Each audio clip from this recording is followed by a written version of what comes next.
Hello, ladies and gentlemen. I am the Omni viewer, and welcome back to Non-Moving Pictures, where we examine movie posters as art. At the end of the previous episode, I had stated that my next subject would be something of a prehistoric nature. And if your guess was Jurassic Park, you are correct. We are indeed looking at the Jurassic Park movie poster. So, no more beating around the bush. Let's get right to it. By this point, Jurassic Park is a film that needs no introduction, and neither does its movie poster. You all know this image, I'm sure, but do you necessarily know how layered it is? Well, for those of you who don't, I'm here to guide you through it. First of all, compared to the movie posters we've looked at so far, this one doesn't have much to it. It's not really a picture, it's more of a symbol. You know, kinda like what I use in these audio-only portions. And it's a very simple, straightforward symbol, all things considered. What we're looking at here is an example of minimalism. In the simplest definition, minimalism is art using very little in the way of pretty much anything. But don't get the idea that minimalism is how lazy people make art. When you're doing it right, minimalism is actually really hard to do. For example, this painting is just one color, but it's one color evenly painted by hand over a canvas. Do you know how hard it is to spread paint evenly across a surface? If you've ever had to paint a wall in your home, you know. You have to be careful to avoid blobs and drips, you have to go over spaces multiple times. Trust me, there's more that goes into this painting than you would think. The Jurassic Park poster, meanwhile, is trying to use minimalism to entice people to come and see a movie. Now, true, there is more to this poster than the single color painting we just looked at, but it's still very minimalist. There's no detail in the T-Rex skeleton, and the colors are all primary colors. And yet this poster works. It's one of the most iconic images in all of cinema. So what did it do that made it work so well? Well, for starters, it's a symbol. Symbols are very powerful things. You look at them and you instantly know what they represent. If you see this prominently displayed on a building, you immediately know it's a church. If you see this on a fenced-off area, you know there's some sort of danger on the other side. And of course, you see this, you immediately associate it with Jurassic Park, which is kind of like a Ouroboros eating its own tail because it is a symbol for itself. That's symbolism for you, though. Another way this poster entices you is something that was also done with the Jurassic Park trailers. It creates a sense of mystery. I'd say about 85 to 90% of this poster is black. Our eyes immediately go to the bright areas of yellow, red, and white, but even in that symbol, there's a lot of black. And black almost always represents the mysterious.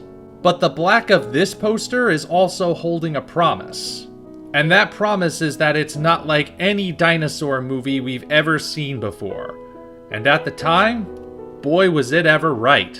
Let us never forget how revolutionary Jurassic Park actually was. But there's another interesting detail on this poster. I want to draw attention to this ever-prominent T-Rex skeleton. Again, like everything else about this poster, it's instantly recognizable. But there's something else worth noting. It's the exact same T-Rex skeleton from the cover of the original book. They could have redesigned it, nothing was stopping them, but instead, they went with the original. Why is that significant? Because it's letting us know this movie is loyal to the book. Now, a bit of clarification there. If you've read the book and compared it to the movie, you know that's not true in terms of plot. In fact, Jurassic Park very nearly qualifies as an in-name only adaptation. But it does remain faithful to the book in preserving its spirit, that unique combination of wonder and danger which only Michael Crichton could have come up with. And of course, Michael Crichton wrote the movie as well. Recently, some of the unused movie posters for Jurassic Park have made their way online, and they are drastically different from the final version. Far more intricate and far more detailed, showing off a lot more than the final poster. One day they'll probably get their own episode, but for right now, we have to acknowledge why they didn't make the cut.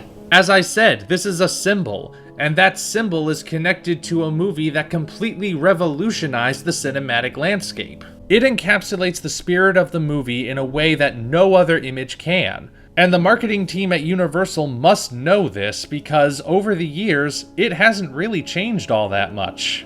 The Lost World Jurassic Park made use of the exact same symbol, but gave it a more weathered look to signify the wilder setting. Jurassic Park 3 switched out the T-Rex for the Spinosaurus to indicate the new direction, and placed a Pteranodon shadow over it for an added sense of danger. Jurassic World, in addition to giving us an image that should be the cover of a power metal album, went back to that original symbol and changed the color scheme to reflect the passing of years.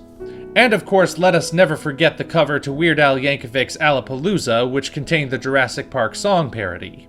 But try as they might, none of them reach the same iconic status of that original image. As basic as it appears at first glance, there's just no replacing it. This poster is, and always will be, the ultimate representation of Jurassic Park. What more can I say? There's perfection in the simplicity of the Jurassic Park poster. But I guess you already knew that deep down, didn't you? Until such time as we meet again, this is the Omni Viewer, signing off.